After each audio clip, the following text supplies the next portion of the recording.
Hey, thank you for your comments. So I did go to the El Paso Community College website and I just kind of checked in on your other comment that preceded this, saying that if an LVN has been working in the state of Texas for 6 months full-time or 12 months part-time, that they would be granted an ADN through this program, and that's just not the case.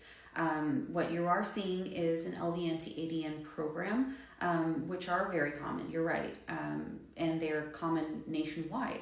But let's talk about why those LVN-to-ADN programs can be kind of another barrier in themselves, and why we need to have a more equitable pathway, which is what this program is designed to be. So, having gone through all of this process, really looking at all of my options, and now am in a pre-licensure BSN program, because there is no such thing that I have found as an LVN to BSN program straight through. There is no program that's just like, okay, well, let's honor your experience and knowledge and kind of get you on the fast track to getting your BSN. What often happens is LVNs need to go into an ADN bridge program, which is what El Paso Community College offers. And then from there, you can go for an ADN RN to BSN program. And the ADN or RN to BSN programs are a lot more economical, I've found.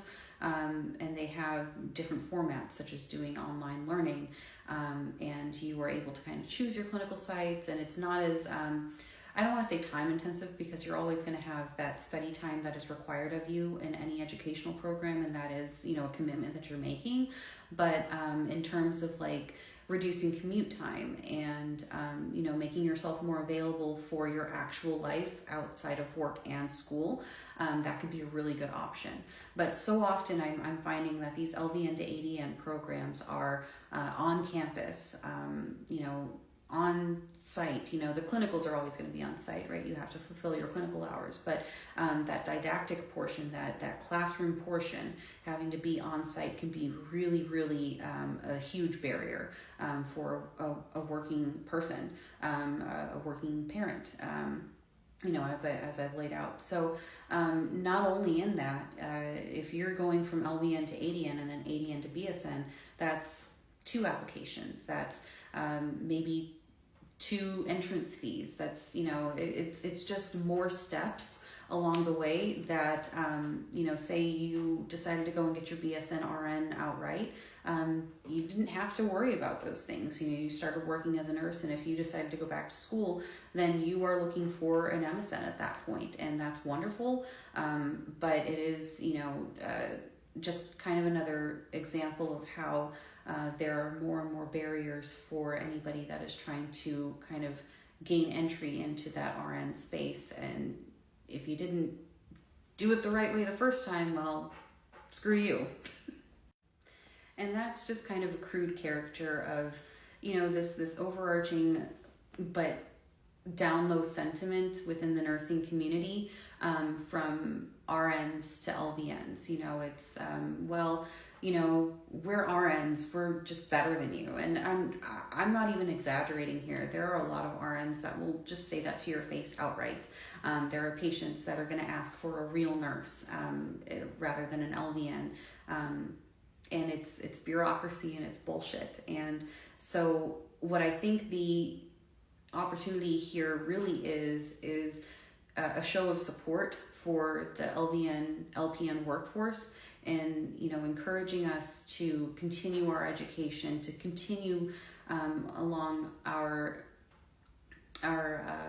professional pathway, so that we can be retained within the workforce. I know that there are a lot of LVNs that get very discouraged by all of the requirements, you know, for going back to school, and they're just like, you know, I can't really afford to take time off of work because I'm already struggling to make ends meet as it is. And, you know, that's just the reality of things. You know, the average RN or LVN salary, I think, in the state of Texas is like $59,000 in this economy. And, you know, by contrast, you've got RNs that are making like $80,000 per year on average. And by, giving an LVN the opportunity to work as an RN and make RN pay, that could mean all the difference. You know, maybe they don't have to work that extra overtime. Maybe, you know, they have their finances set up so that if they don't make any changes, they can work part-time and still go to school full-time and get that BSN.